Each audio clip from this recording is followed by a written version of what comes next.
Welcome to Fearless with Jason Whitlock. I am Jason Whitlock, your host. Happy Tuesday to you and yours. Happy day after Monday. The day before hump day, it is Tuesday, and I'm so glad you've made the right decision to join me and us on this journey for maybe about an hour today. I've got a great fire starter, a great show planned for us today. Royce White and Shemeka Michelle will be here, as well as the Korean Cosell, Steve Kim. We'll wrap up the show with Steve Kim discussing Steph Curry's place in the NBA pantheon. Is he one of the 10 greatest players of all time? The Warriors had their victory, their championship parade yesterday, and so we thought it would be appropriate to discuss Steph's legacy now that he's got 4 NBA championship rings. I'll do that with Steve Kim toward the end of the show. But before that, I got a discussion I want to unpack with Royce White and Shemeka Michelle about, I got a lot that I want to talk about a marriage that has transpired between black voters and the Democratic Party. And so let me start this fire, and then we'll invite Royce in to fan the flames. He'll be followed by Shemeka Michelle. And then we'll, you guys can hop in the comments and give your thoughts, particularly if you're watching on youtube.com/Jason Whitlock. Make sure you're in the comments, leaving the comments. Make sure you're hitting the likes and the subscription button. Make sure you're out recruiting for this Fearless Army. I'll be there live in the chat discussing with you as well. I'm sure Shemeka will be there as well. So let's get this party started, and then we'll have a little after party where we talk amongst ourselves. All right. The political left has been planning the wedding of black people to the LGBTQ movement since the days of Reverend Martin Luther King Jr. Bayard Rustin, a gay man, helped organize Dr. King's March on Washington. Huey Newton, the national leader of the Black Panther Party, argued as early as 1970 for an alliance between black people and gays. In the last 2 decades, American academia exaggerated and elevated the profoundness of the writing of James Baldwin, a gay novelist in the 1950s. During his second term as president, Barack Obama gave black voters permission to drop the religious pretense, come out of the closet as bipolitical, and be supportive of same-sex marriage. At the close of Obama's presidency, black people were officially engaged to the LGBTQ plus movement. Post-Obama, 3 black lesbians, the founders of Black Lives Matter, married black people to the LGBTQ community, forming the BLM LGBTQ plus alphabet mafia. Now, gay is the new black. We're the mascots, the internationally recognized symbol for the gay movement and all forms of biblical sexual immorality. Yesterday, my fearless colleague, Delano Squires, texted me an internet billboard promoting a drag queen story hour as an event celebrating Juneteenth, the newly federalized national holiday celebrating the end of slavery. Not the end of slavery. The poster references Juneteenth and, of course, includes a reference to Black Lives Matter. Is there any other racial ethnic group as closely aligned to the gay and trans community as black Americans? What does Juneteenth have to do with drag queens? Nothing. The underlying message is black people are connected to drag queens and gender dysphoria. We're mascots for the alphabet mafia. This is the deal black political elites have cut. New York Mayor Eric Adams symbolizes the bargain that has been made. Since last Wednesday, Adams has been tweeting up a storm about Juneteenth, LGBTQ issues, and drag queens. As of early this morning, 17 of Adams's last 30 tweets related to alphabet mafia issues. So let's understand this. The mayor of America's largest city is obsessed with race and sexuality. Adams is the second black mayor in the history of New York. He's a former 20-year New York police officer. He grew up going to church. He previously supported Louis Farrakhan's vision of black male masculinity and self-responsibility. New York has a multitude of high-profile issues, including a rise in crime. But somehow, 11 tweets about Juneteenth and 6 about sex and/or drag queens. Eric Adams' priorities are not in proper alignment. Neither are his values. Eric Adams, like most black political elites, is a dragged king.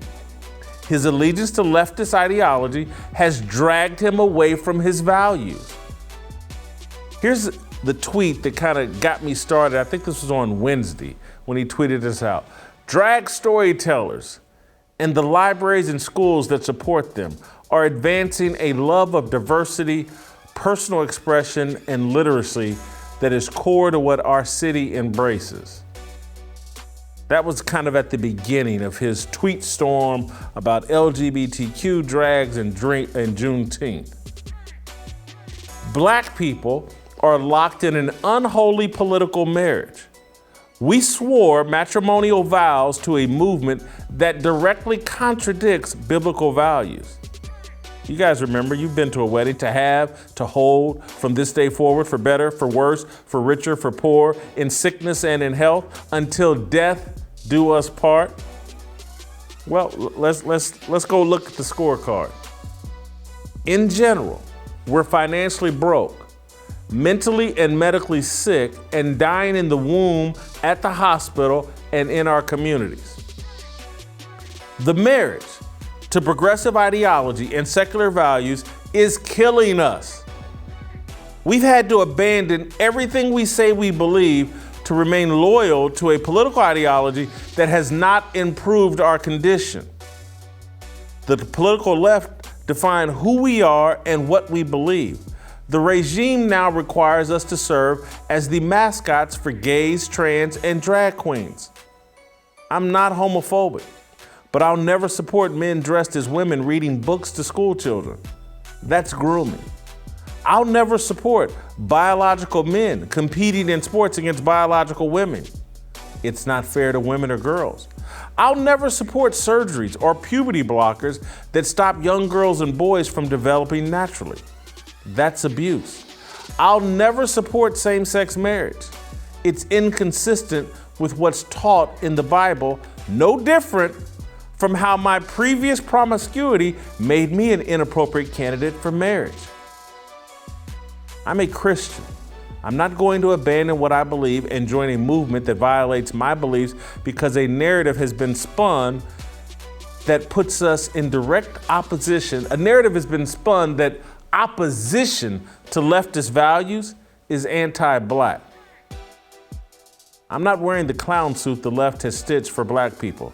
It's a wedding dress. I don't wear dresses. Eric Adams does. That's my fire. I just want to add a little gas to the fire before I bring Royce into the conversation. I made these generalizations about black people and, we're broke financially, mentally, we're medically sick, we're dying in the womb, we're dying in hospitals, and we're dying in our communities. That's a generalization. And there's a bunch of black elites that will go on MSNBC and CNN. Oh, don't you generalize? And they're speaking for elites because they're disconnected from working class black people. They're disconnected from working class people in general. I'm not. I'm not speaking for elites. And yes, all the elites, many of them, and again, I say this with no negativity. Anybody that knows me knows I got no problem with interracial dating, none. But many of these elites that are on TV, black elites, they're married to white people. And they're out living a completely different life than the stuff they're talking about on TV. Completely different. From Ketanji Brown, I can't even remember her last name, the Supreme Court Justice and her white husband, Kamala Harris, who's 25% black, and her white husband. Colin Kaepernick, who's half black, half white. We don't, again, half white and half something else we don't know about, Arab, black, whatever. And his white Egyptian girlfriend. They're all talking about something that they're divorced from.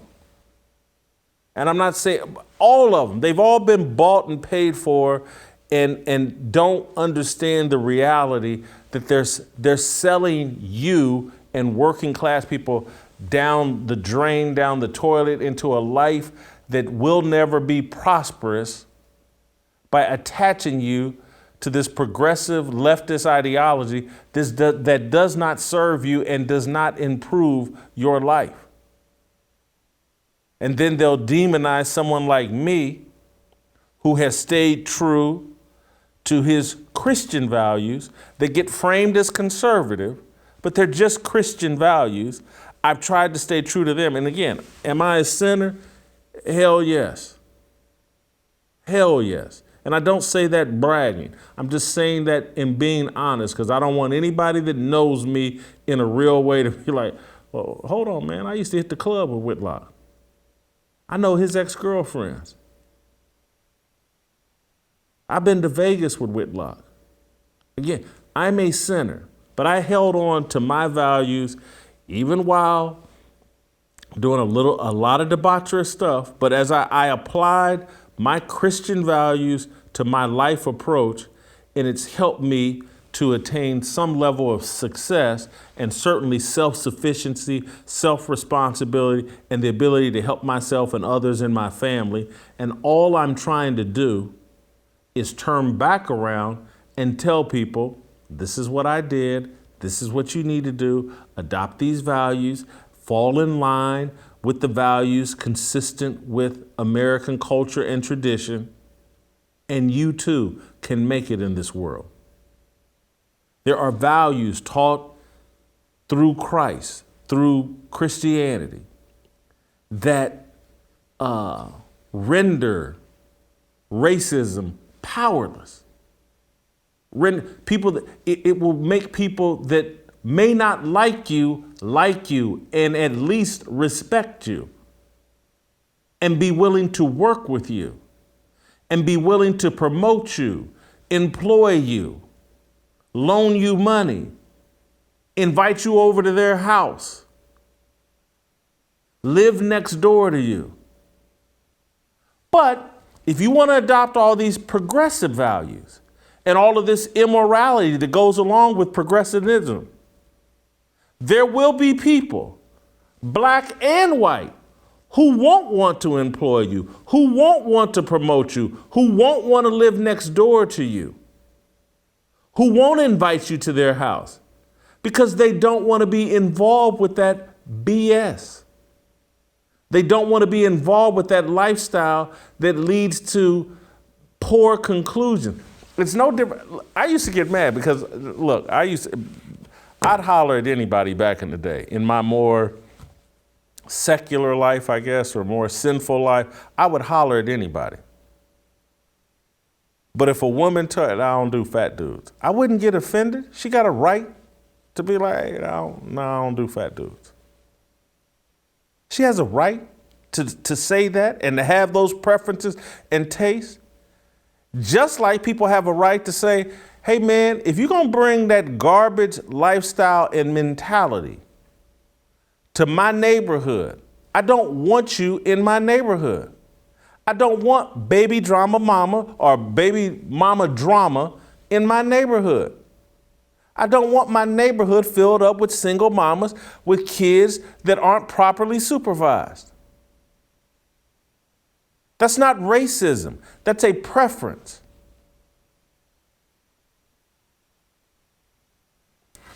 All right. Before I go any further, I think I'm going to bring in Royce White and let him add to the conversation. Royce, welcome back to the show. The little poster that I showed set me off yesterday when Delano sent it to me, and I'm just like, how did we, as black people, become the face of the LGBTQ movement. How did that happen? Can you help me understand? Absolutely. I think Black people are lost in the wilderness politically in this country. And it basically stems from the greatest lie we've been told and bought, that our freedom, our civil rights, our prosperity here in America, our American citizenship, for lack of a better term, is inextricably linked to an ever expansion of government. That without government, without a benevolent government, without benevolent politicians, corporations, institutions, so on and so forth, we could never hope to have access or achieve the American dream. And that is really what ceded the territory and carved the path for all of these other faux ideologies to blind us to what the fundamentals of Americanism is. And we have a terrible sense of what the core American values are and how they work to our advantage. We've been the victim of an info war in that way.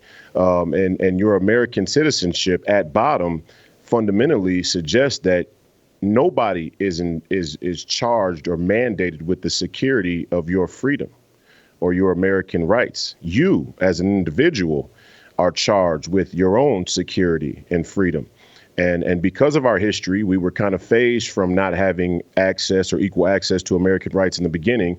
And we skipped the stage, you could say, of understanding American rights in the traditional sense. And we're brought into a phase where we are permanent wards of the state. And although the left likes to pretend like they revere people such as James Baldwin, who would, traditionally be seen as on the left of the spectrum, he cautioned against Black people being seen or looked at as permanent wards of the state. And 60 years later, that's exactly what we've become. And it was a pretext for the state to make everyone a permanent ward of the state. We are now expanding the Black welfare state to the broader racial spectrum of people in the working class. So, Royce, you said something, everything you said I really loved and enjoyed, but you said something that I slightly disagree, and I want you to clarify. We skipped basically the understanding of American values. I'm not so sure. Did we not abandon our understanding? Because I think previous generations knew exactly what America and fought. When I think of Black people fighting to participate in World War I and World War II, that's like them saying, no, we want to fully ante up and guarantee our American citizenship by anteing up and sacrificing our lives for a cause that we believe benefits America, no different than the Union soldiers did during the Civil War. And so, and again, I think of the Civil Rights Movement as basically Martin Luther King and those guys arguing in that time, like, no, we want full American citizenship. We want the right to be a man and to provide for our families. We want to be full American. And no, okay, well, go ahead. Tell me. Yeah, no, the participation or the desire to have participation in the armed services in the 30s and 40s in the World War I and World War II may have been an example of a spark of nationalism or national honor, national pride in the Black community. You could also say the same thing around the Civil War times when we were conscripted to help the Union fight in that war. But also our circumstances in both situations, economically, politically, were so dire that we were kind of in a no choice position to participate in both of those conflicts. The Civil Rights Act was a complete scam.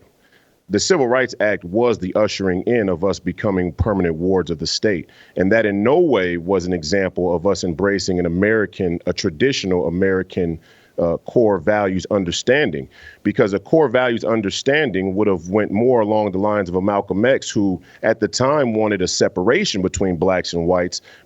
But the idea that Malcolm was prescribing was that if we're not going to get equal rights underneath a government, underneath our government or institutions, we as Black communities need to secure our own rights. And it starts with two things: sacred honor and faith. And the sacred honor are the values and the ethics and the morals that you live by and are also willing to die for. That's the ballot or the bullet. That's the by any means necessary. That's the, bear arms rifle clubs matched with, not to be divorced from, a faith in a higher power, higher ethic, God, which really is fundamental. But securing your own freedom was a Malcolm X approach. Martin Luther King, no disrespect to him, he was a profound man, wanted the government to secure his freedom. And as that happened, the government and the institutions tied to the government, which make up the corporatocracy, hijacked the civil rights fight, hijacked civil rights, and merged civil rights with government expansion. And now you have Nike, the NBA, Google, Walmart, all synced up into a global corporation of which they're going to send ideology down from the top all the way to the community. And it's not an American ideology. And it's not an American ideology. It's a globalist ideology. And so you stand by that we've never had, not individuals, but just in general, we've never had a full understanding of our American values and what it truly means to be an American and how to succeed. Absolutely. Not only have we not had that, the deep state, the security state actually made a concerted effort to kill, silence, or other all of the black leaders who had the opportunity to introduce us into that more traditional American view. Now, again, every individual has the opportunity, you could say, through their own journey path in their mind, to find these ideas and the core values and the value in the ideas for themselves. But what Christianity solved, and this touches on the abortion issue a bit, but I want to use it to show something. The real gift that we were given from God is historicity. To have history, to be able to keep account and accord. And that allows us to perfect ourselves over time, which is why the Constitution is great, because it allows an amendment of itself for a better version in the future, which they want to get rid of because they don't like history. They like a relative history that they can change whenever they want. But what the Abrahamic faith did, Christianity, Judaism, the combination of the two, it introduced a turn from a barbaric culture. Abraham goes up into the hills, into the mountain, and he comes back and he was going to sacrifice his son. And God tells him, we're not doing that anymore. There's no longer child sacrifice, because when you practice child sacrifice, you lose the sanctity of life and you have barbarism. And I say that only to frame how history allows us collectively to become better. It introduces us to ideas. This was Aquinas in the Catholic Church, that the Logos is not only the Holy Spirit, but the Holy Spirit combined with man's thought and understanding perfected into a Christian path in the physical realm. And Augustine spoke on that as well.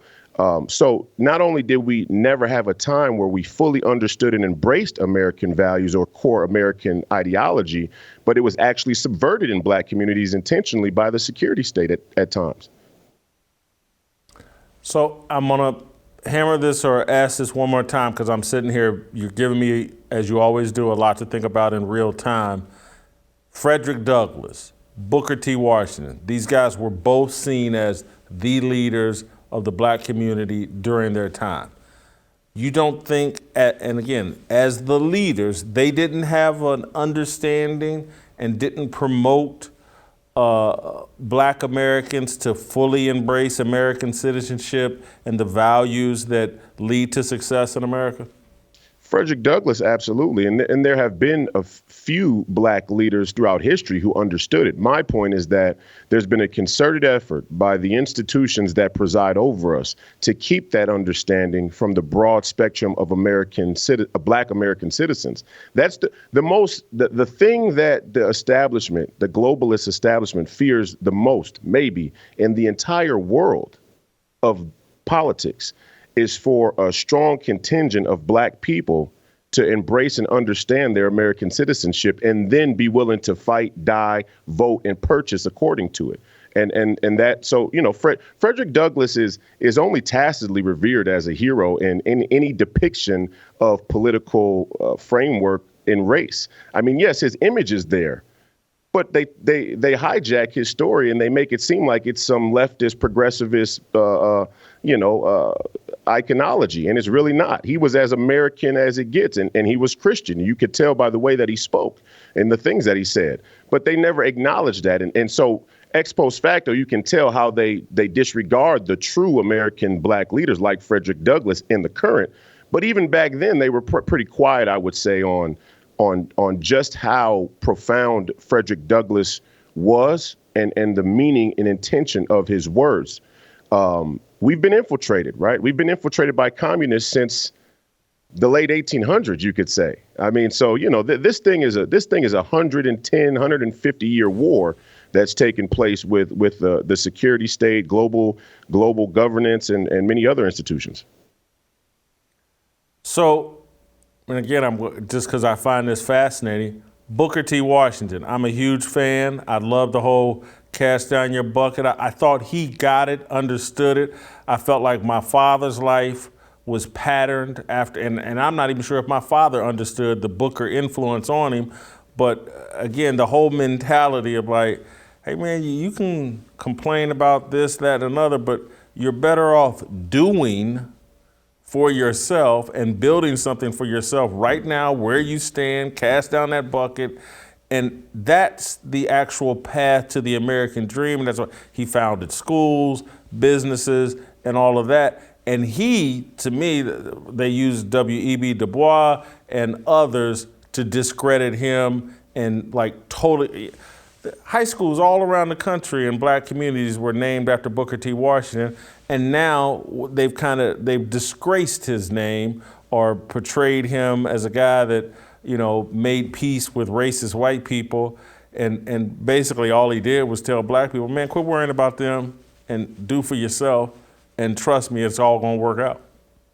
Well, it's the same exact thing that Malcolm tried to preach. He said, "Why are we still talking about what white liberals or the government, white politicians will or won't give us, when we're still stabbing each other in Harlem?" And so the greater issue with Black America is as a byproduct of being lost in the wilderness politically, that loss of national identity. We are forced to fall back on our spiritual identity, and that's been attacked as well. And that's where this LGBTQ agenda really comes to foster and foment chaos in a very sinister way. And we as Black men, we understand and we can feel the overt symbolism that's trying to feminize Black men, but it's really an attack on Black women. This whole LGBTQ movement is an attack on Black women through demasculation. What they're trying to do is they're trying to leave Black women and all women. This is the entire feminist movement, has a unique effect in the Black community for the Black woman, but they're trying to leave Black women isolated in psychological chaos. That's what this whole deal is about, because nation building, the mechanism of nation building is central to a nation's survival, to a nation's strength.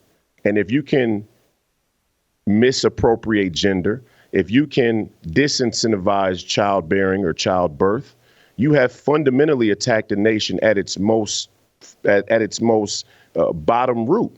And also psychologically. I mean, women are in a psychological crisis. There is a full-blown crisis of femininity as a byproduct of not understanding that America is not some borderless nation where anybody can come and go. We're not the protectorate around the world. We are a nation with sovereign borders, and sovereign borders place physical constraints on man's lack of wisdom and his lustful ambitions, and keeps us anchored in a way that's meaningful. And when you lose that, you have chaos.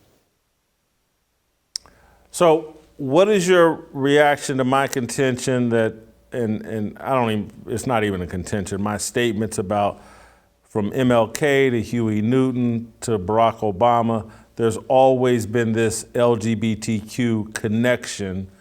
And what's your understanding of that history? And do you think, I almost think it's like It's a requirement of the left. If you want acceptance in the left as a black man, you have to jump on board with the whole LGBTQ mission and statement.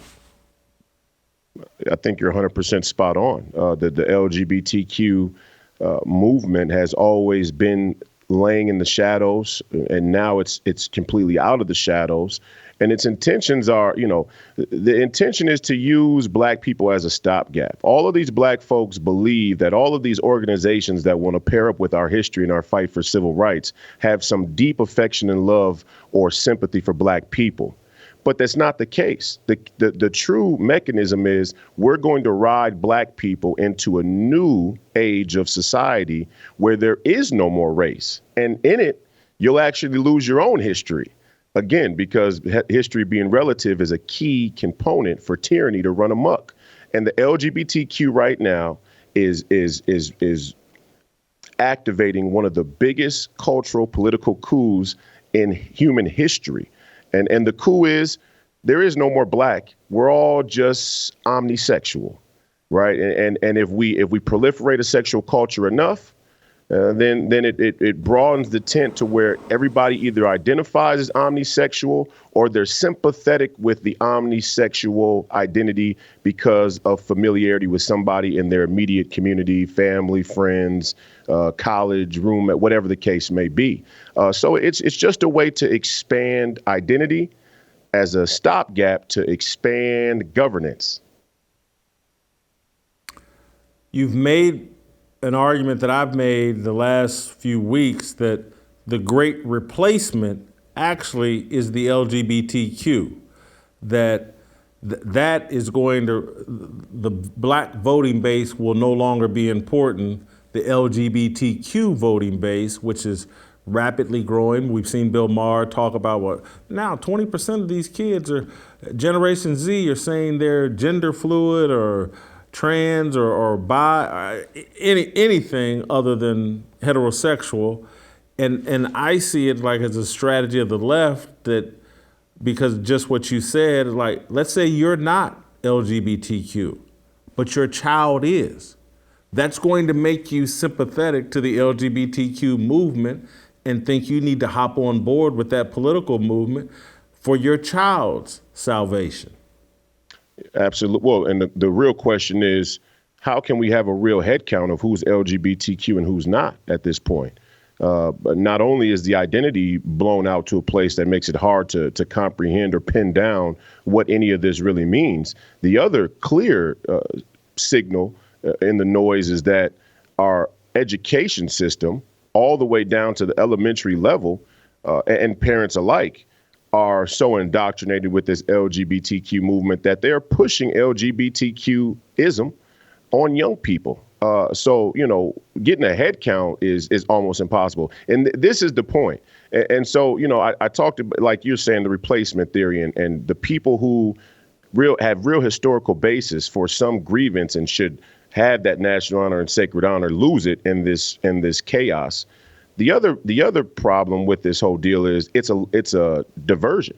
It's a distraction from real politics, right? So you have a constant wave of LGBTQ political emphasis. Meanwhile, you as a black person, you never ask, why are we sending $160 billion to the Ukraine?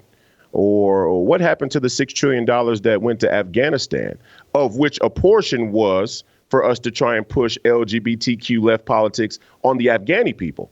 And the Afghani people rejected it because they don't play that. And that's part of the reason why they kicked us out. And when we finally made our exit, we thought that the Afghani military was going to hold the line for our leftist views here in America. And the Kurds and everybody in the Taliban just overran them because they didn't believe in it. They actually believed in a more traditional faith-based Muslim culture than Afghanistan. So again, all of the black were lost in the wilderness. There are real political decisions that are being made right now here in this country in this next 12 months, in this next 24 months, in this next 36 months that will shape the outcome or the survival fate of this nation.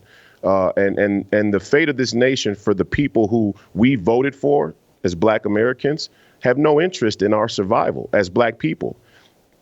the outcome of homosexual intercourse is not to have another black life born. And it's not ironic. It's not a coincidence that that political worldview is on the side with the same worldview that is ready to riot to retain the right to kill majority black babies. I mean, these are the distractions and diversions and info wars that will be the end of black people in this country if we don't wake up and get wise. Your thoughts on Eric Adams and what his political future is? This guy hatched his sellout, sine qua non, quintessential sellout. I can't stand him. I don't know why the people of New York, I do know, because New York City has become this affluent, yuppie, white, liberal place where all of these political misinformations and info wars are deeply rooted.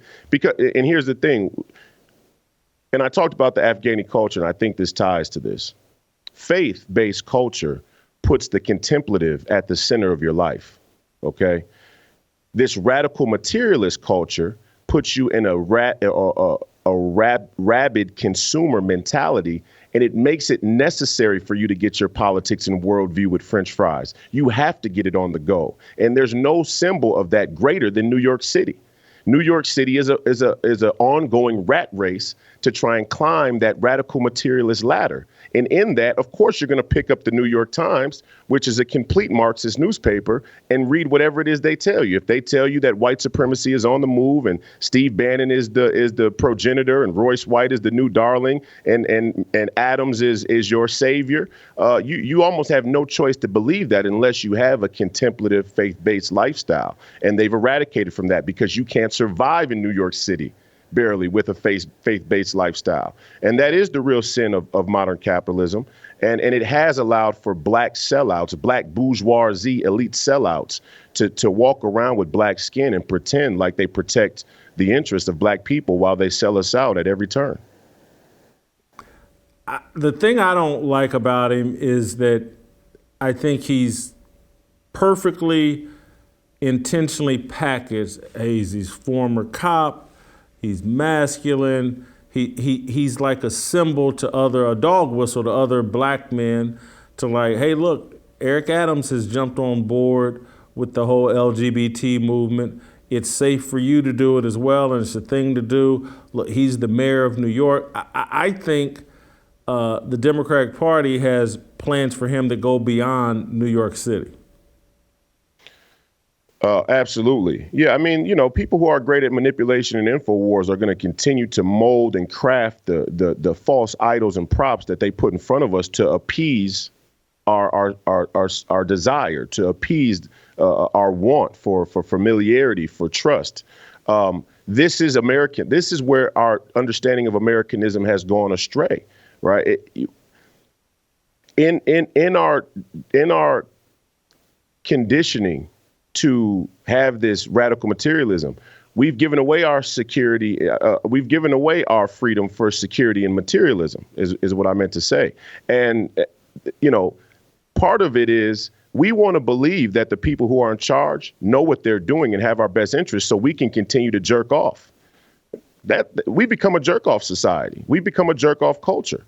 And in jerking, I mean, we want to believe that Eric Adams, that Barack Obama, that Bill Gates, that Dr. Fauci, that the World Health Organization, the World Economic Forum, the World Bank, the list goes on. We want to believe these people are competent, benevolent, empathetic, and good. Experts, yeah. Mm-hmm. And experts, so that we can continue to jerk off without fear. And that's a faithless mentality.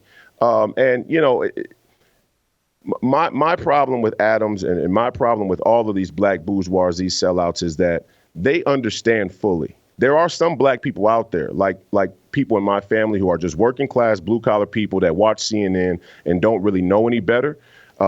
These people, these few selected individuals, they've been briefed. They know what the end game is, and they've taken a pay cut or a payout in order to push this agenda. And anytime you take a bag of money and it comes with the unspoken agreement that you don't tell the people the truth, you are a sellout.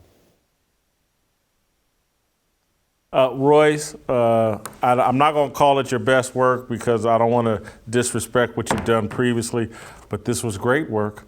That was fantastic. Loved it. Thank you so much.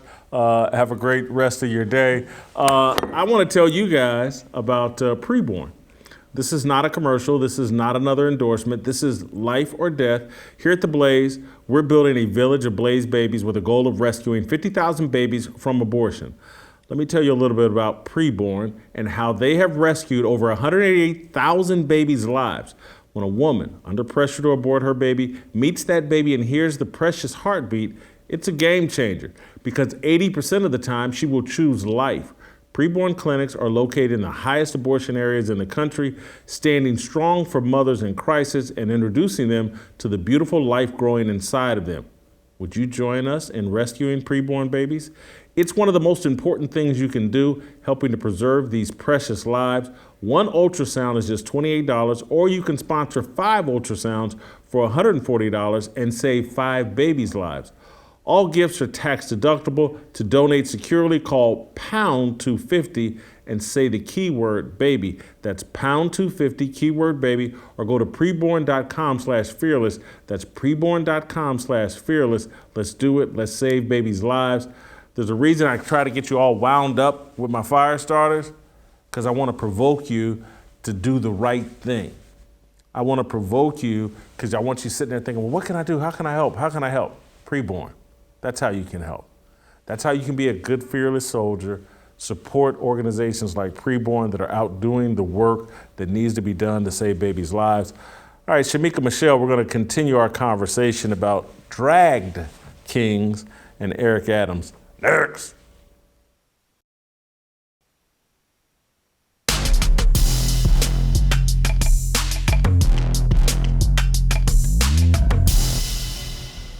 All right, welcome back.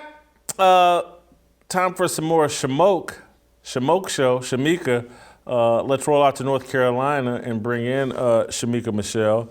Shemeka, I argued in my fire starter, my mono, that 3 black lesbians started Black Lives Matter and they married the black community and black voters to the LGBTQ movement.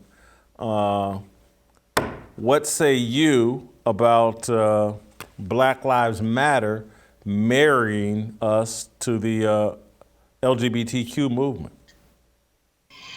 I agree with you, Jason, but I feel like they did it long before, like you were talking about with Huey P. Newton, and we think about Jesse Jackson and the Rainbow Coalition. I think it's been done for a long time. There's nothing new under the sun. But what bothers me and what kind of stuck out to me in your column were the words dragged king. It actually took my breath away and brought me to tears, literally, because I just began to drag means to pull someone along forcefully. And I thought about how we complain, but I have to ask men, when are you going to stand up? When are you going to be what the Bible said, and that's the head and not the tail? Of course, our history is deeper and greater than slavery. But when I think about Black men in America, I have to think about them being dragged by slavery and that system, dragged by the government in the Jim Crow era, and now dragged by women. Royce talked about how feminism has had an effect on especially the Black community and Black men. That dragged king for me just really hit home. And I have to ask the women a question as well. Where are you? Where are you? Because of course, I'm not saying that Black men are incompetent and they need a savior. They have a savior. I'm not saying that they are helpless, because their help cometh from the Lord. But the Lord put something in place, which was women to help. When God looked at Adam, he looked at him and said, it's not good that man should be alone. He could have given him a dog because he's omniscient and he's all-knowing. He knew that one day they would say a dog is a man's best friend, but he didn't. He could have given him a child because he's God, and he could have done it in any order that he wanted to do. He could have even given him another Adam and threw a wig on him, threw up his hands and said, my work here is done, but he didn't. He gave him a woman to help. So I have to ask women, where are you? With all of these dragged kings, are we helping or are we hindering? What are we doing from the whole house to the White House? Are we in position or are we out of order? And my answer, I think, is that we are all out of order. Let me come at what you just said a slightly different way, and because I think we're in agreement. But like, to me, what I see from women, and in this case, I'm talking specifically Black women, but it's like the incentives that a woman offers a man are out of line. And because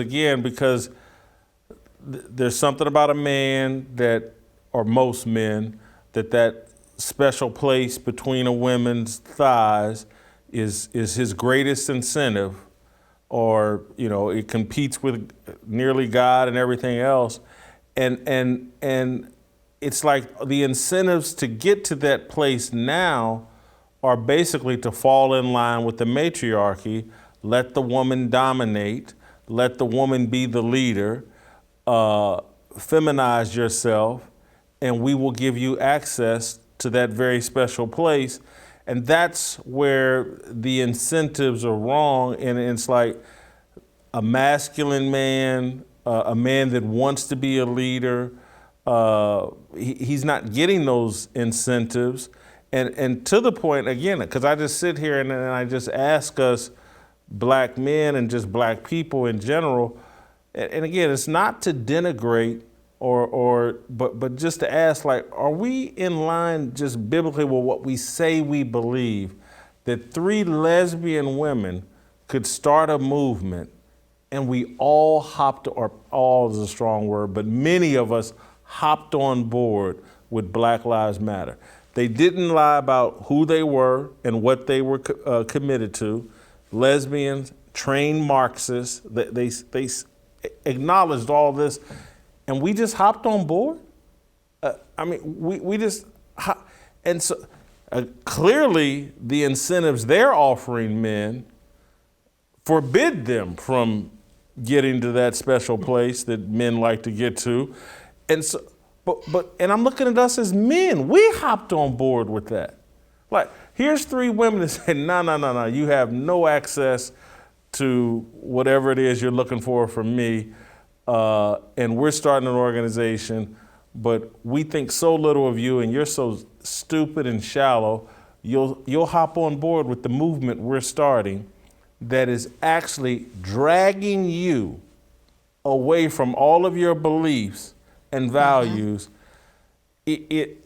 That's where I question, like, hey, what is it we're doing, and do we fully understand? And almost to the point where, I come off as sexist, but again, there's just no part of me that's going to bow to the matriarchy, and again, it's not that I have a problem. I've had female bosses who have helped me and have been assets or whatever, but in terms of my core values and allowing them to shape them, no dice.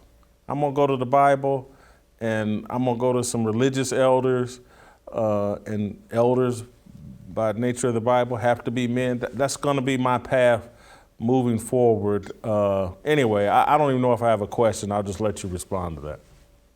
I don't think you're sexist at all, Jason. I think you're absolutely right. You better not bow, because to obey is better than sacrifice. So you better obey God, because we have seen the fruit of what happens when we don't. And you're absolutely right that men are bowing. I saw a post from a woman. She put a picture up of her daughter in a pink tutu, and the father was holding the daughter in a pink tutu.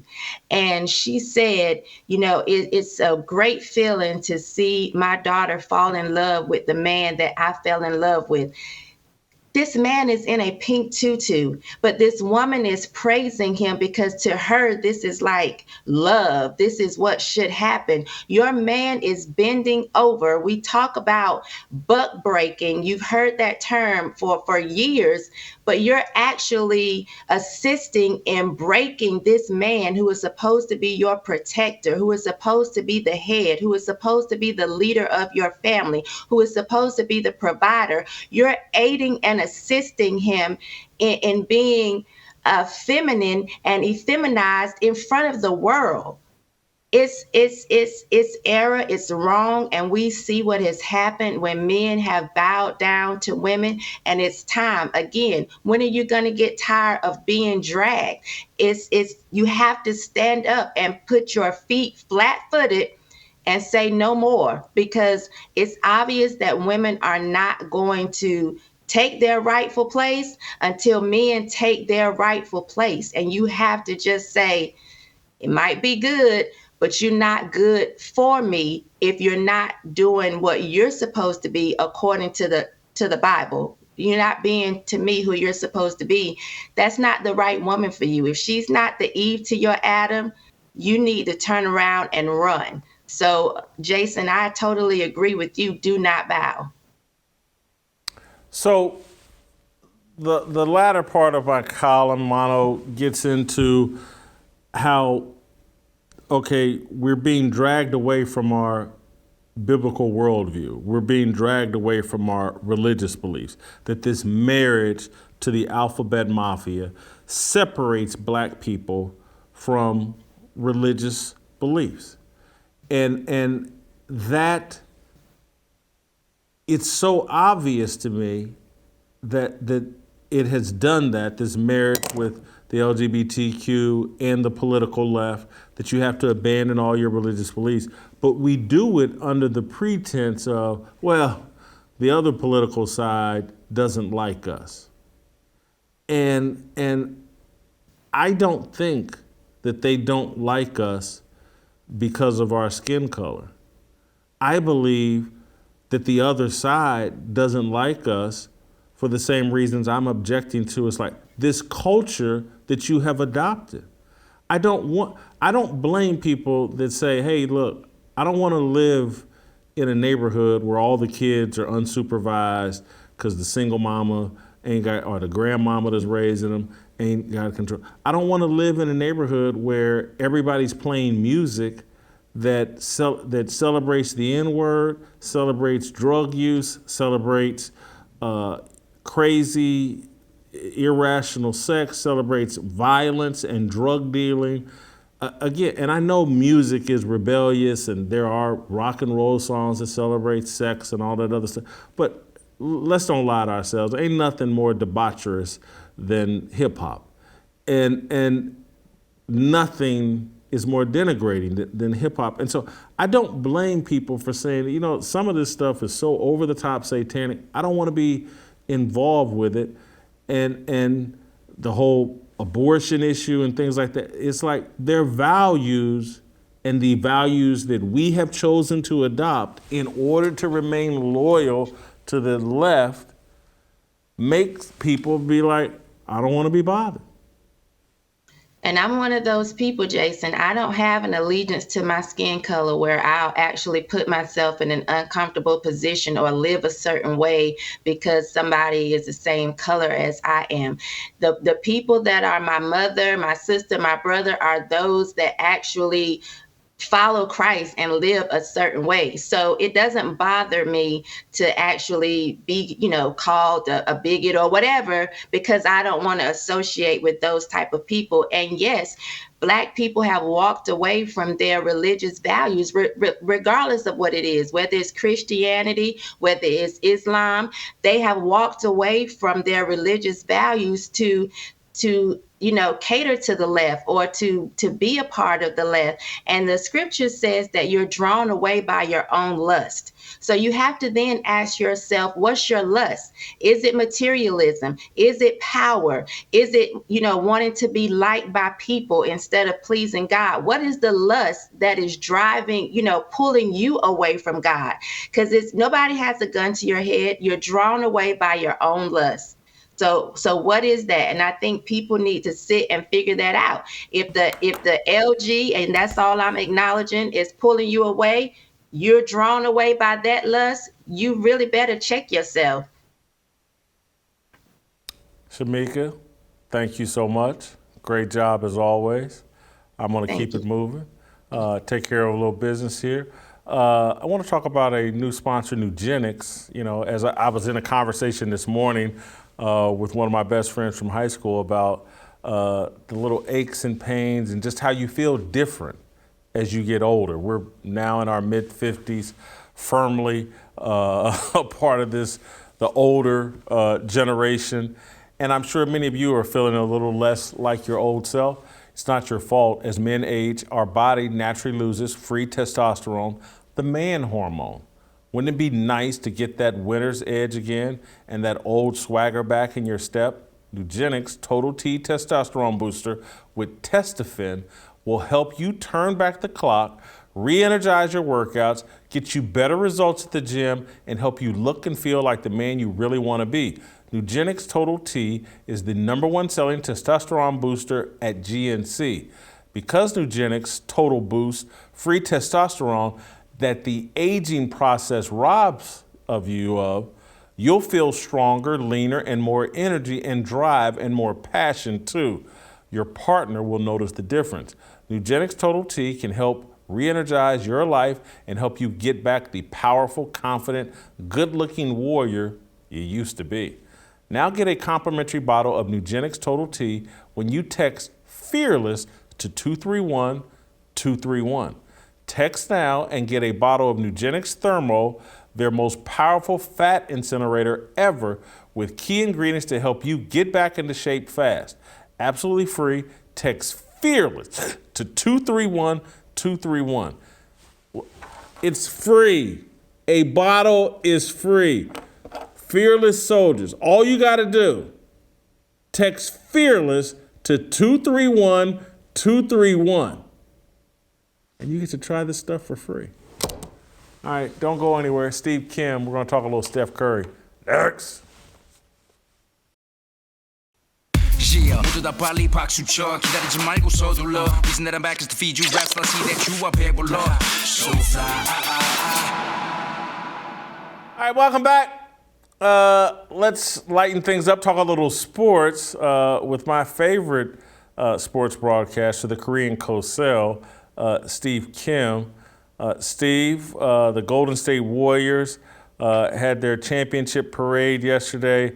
Gives us an excuse to put a bow on the NBA season. The Warriors closed out the Celtics in 6 games last week. Now everybody has been talking about Steph Curry's legacy now that he has 4 NBA titles, 2 MVP awards, and now he's the MVP of the NBA Finals. And there's a whole debate, is Steph Curry now a top 10 NBA player of all time? Doesn't crack my top 10, but wanted to have a little talk with you about it. Let's first unveil my top 10 players of all time. Most of it's pretty obvious. Michael Jordan, Kareem Abdul-Jabbar, number 2. I got Magic 3, Larry Bird 4, Bill Russell 5, LeBron James 6, and I know there's a lot of LeBron lovers out there that are mad at me. How can LeBron not be number 2? Because he's number 6. Wilt Chamberlain, number 7. Number 8, Moses Malone, probably my most controversial pick for the top 10.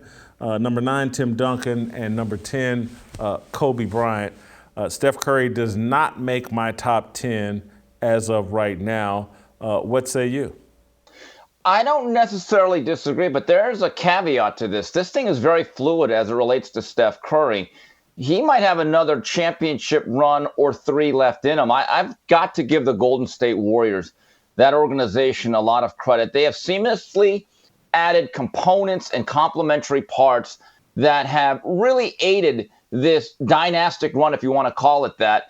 And I thought Andrew Wiggins, while not the MVP, was certainly, I think, the second biggest story of this title run, because as Klay Thompson kept missing one open jumper after another, it's obviously he's not himself. Andrew Wiggins gave him that ability to play above the rim and at least finish and take it hard to the hole and play above the rim. But with that said, Steph Curry, in my personal list, is just outside, but he's knocking at the door very, very hard. And let's go back 1 week to Friday, a couple Fridays ago. It looked to me that in Game 4, Boston was going to really lay the dagger down. They were up by about 5 points at halftime. It should have been more, but you just got the sense that the Celtics were the younger, stronger, fresher, more athletic team, and Golden State just didn't have enough athletes on the perimeter. They couldn't finish at the hole. And Steph Curry in that second half, I think he quieted all the slander. In my view, that's his shining moment. And in the way the rest of the series played out, even though he was very bad in Game 5, I don't think there's any denying Steph Curry is certainly an all-time great. All right, so let's see your top 10. I think it's very similar to mine. Not particularly the first 6 or 7 of your choices. You go Jordan, Kareem, Matt. You put Bill Russell ahead of Larry Bird. You got LeBron James at number 6. Then you got Wilt at 7. Then you got Hakeem Olajuwon basically in my Moses Malone slot. Then Tim Duncan and Kobe. So not a lot of disagreement there. But then we went to our second 10, and there's a lot of disagreement here with our. But hold on, before I get to our second 10, Steph Curry not in either one of our top 10. Do you think, and again based off your comments, because I tend to agree with you, they can get another championship or 2 or maybe even 3? Can you see Steph Curry's legacy and reputation and accomplishments surpassing LeBron James's? You know what? I don't think he has the overall floor game. That's the thing. I mean, size matters in basketball. And LeBron James, his ability to make other people better, not saying that Steph can't, but I'm just telling you, for a better part of a dozen years, LeBron James was the best basketball player on earth. I'm not going to hold his political or social statements against him. He's been absolutely brilliant. I mean, think about it. Every organization that he's been to since 2009 has won an NBA title. Now, those come at a cost. But with that being said, I don't want to be prisoner of the moment. Think about this. If you had to start a team as a GM, and the rule was, and you get these guys for 7 years at their peak value, at their absolute best, who would you take, LeBron or Steph? We have to be honest with this. I think most of us, at least I would take Bron. So basically what you're saying is Steph Curry can go no higher than number 7 on your all-time list because he's got to stay below LeBron James. His ceiling is 7. Well, now, wait a minute. What if he wins 2 or 3 titles? Now I want to have the ability. Like I said, this is very fluid. I'll say one thing. The one guy he could surpass just by having a much better descent in his career is Kobe Bryant. I had Kobe at 10, Steph at 11. Kobe Bryant's last 3 years were an absolute dumpster fire. I mean, he basically shot a good batting average. I mean, literally, he shot in the 30%. The Lakers had their worst run as a franchise ever during the last several years of Kobe being Bryant. We have to be honest about this. And nobody wanted to play for that organization and be a part of that mess. We have to be honest about that. I know I'm going to upset the cult of Kobe, but Steph Curry, if he just has, let's say, 80% of the statistics he's had for the last 7-8 years, he absolutely has to be considered among the Mount Rushmore of guards. All right. I want to start with your second 10. You've already said who number 11 is, Steph Curry. Because I found it, fascinating. And I just want to add. I want to add. Were you high on crack cocaine when you did this second 10? Oh my God! Now you're calling me Pookie. Moses Malone isn't one of your top 20 players of all time.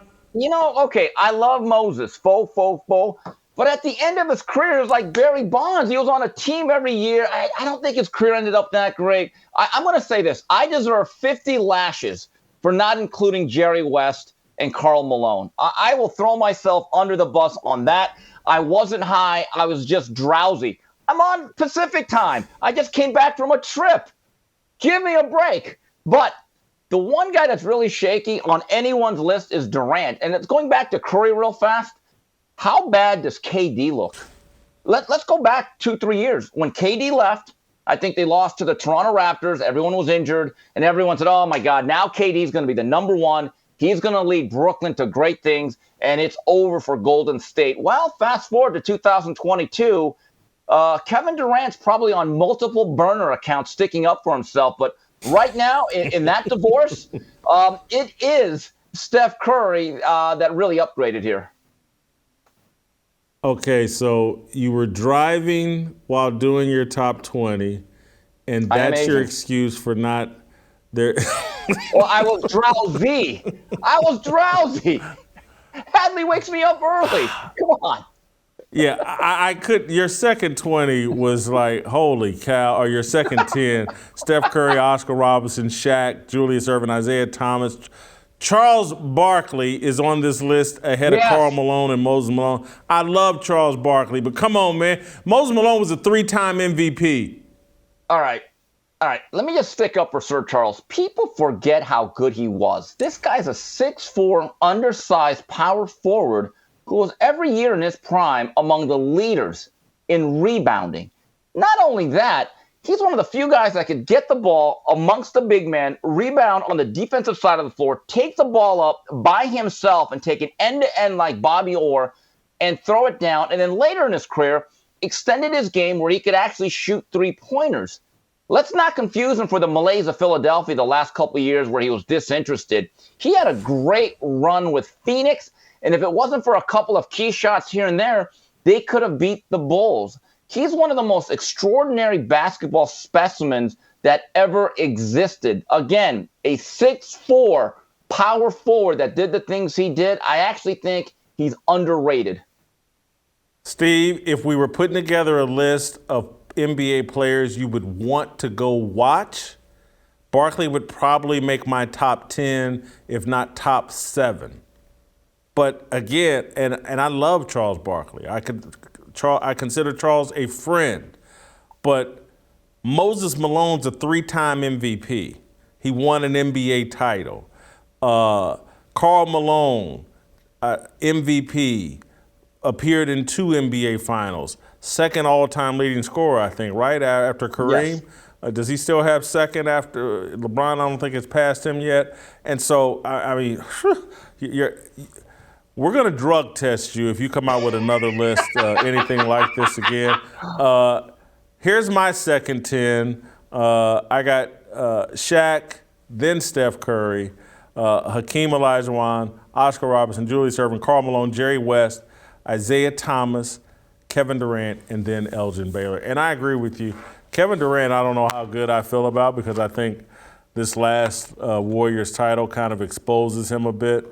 And just, I don't know. It takes a little shine off his 2 titles.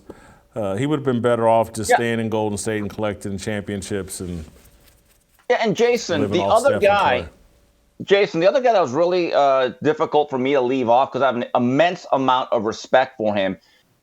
His career fell apart late with some foot injuries. But when they talk about all-time power forwards, everyone talks about the mailman and obviously Tim Duncan, maybe Kevin Garnett. But the most fundamentally sound postgame at its peak, it was an absolute textbook, Kevin McHale. And I will say this as a Laker fan that grew up living and dying with that series. It was not Larry Bird who was the toughest matchup for the Lakers. Before they got Michael Thompson at the All-Star break in '87, we had to always line up Kurt Rambis against him, who simply did not have the length. McHale at his peak, I think, is as dominant in the post, and he had a myriad of moves, the drop step, the up and under, the fadeaway. He had every single move, and he could do it at an incredibly high level. That's another guy that was a really, really tough omission for me. All right, let's go to our approval rating on Steph Curry.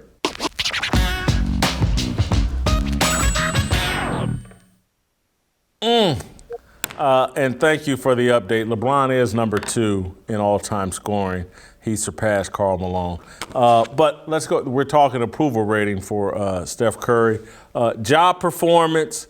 I'm not going to go perfect here, although he was close to perfection. How can you do any better than Finals MVP? But I'm going to go 24. I'm going to just mark him down a point because, it wasn't great in Game 5. And Andrew Wiggins looked like he was headed to Finals MVP for a minute there. So I give him a 24 in job performance. You know what? I mentioned Game 5. It's probably the worst game I've ever seen him play because it wasn't even just the fact that he was missing shots. It's also the shot selection. Sometimes there's a heat check where you give a guy a license. That was not the game. But with that said, hey, look, Tony Gwynn went 0 for 4 one time or twice. It happens. I'm going to give him a 25. The guy put up a brilliant series against a really tough defensive squad in the Boston Celtics. Character, I'm going to give him a 19. He's out there in the Bay Area, so he plays a little bit woke, likes to play that game. I also marked him down a point slightly on character. This will be a very unfair reason, but I did because his parents got divorced. And so I think Steph should have done more to keep that marriage together. I loved the Sonia and Dale marriage. And so I'm punishing Steph for them getting divorced. So I gave him a 19 in character.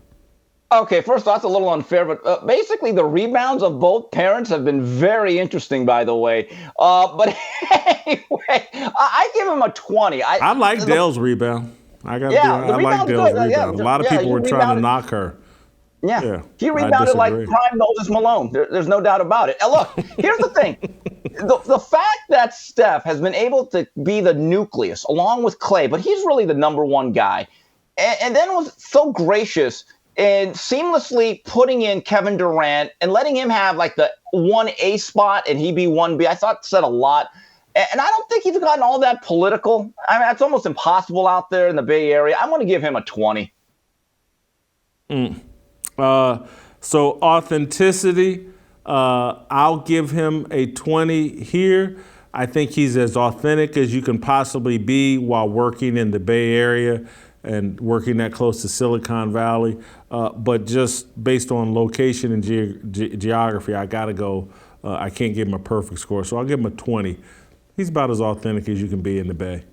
He's always seemed to be very sincere. I don't think he's ever gotten caught up in a lot of bad situations. He's been a great face for the franchise.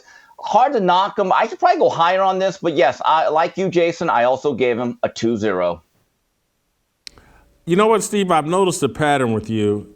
All of your scores every time are in 5s. They're all divisible by 5. You're not a very good math student. You don't want to test yourself mathematically. No, I don't. I am like I said, I'm the anti-Asian stereotype. I'm a good driver, bad at math, and I'm also over 6 feet tall. I'm breaking all the rules here, Whitlock. It's what I do. It's what I do. What I do. All right. It factor. He would probably crack my top 10 players that I would want to pay money to go see play. He's definitely got it. He's undersized. I can remember I was at those NCAA tournament games where he made a name for himself when he was a star at Davidson. He's had it for a long time. So I gave him a 24 in it factor. Well, of course, I'm going to go in divisibles increments of 5. It's perfect to me, 25. He's the most influential player style-wise of anyone I've seen in the past 15 years. Think about it. There used to be a time on a 3-on-1 break, everything was a transition. You're going to finish at the hole. Because of Steph Curry, and again, not everyone should do this, now you see on transitions, people fanning out to the three-point line. And honestly, there are certain coaches and systems that say, hey, look, if you have a Steph Curry, take a three-pointer. We'd rather have that than a dunk. Steph Curry has changed the way games are now played with the drive and dish Everything's a perimeter thing. If you have an open 30-footer and you're good enough to shoot it, which not everyone is, it's a better shot than something that's in the paint, according to the analytics. That's been the influence and the impact of Steph Curry, that he has actually changed the game. And with that, of course, I give him a 25. All right, so very easy to do the math on yours. You gave him a 90. You got him a blazing hot. I've got him at 87, a smoke show. Not quite blazing hot. Steve, good job. Thank you. We'll see you later this week. I hear tomorrow means we'll see you tomorrow. No relation, we all just wanna have freedom. Sitting on a corner, never been alone. I'm breaking my back for freedom. Blessed, we are living, get back. We are receiving, all deceiving. We all wanna be free. We want freedom. I wanna be. I just wanna be. I wanna be. I just wanna be. I just want.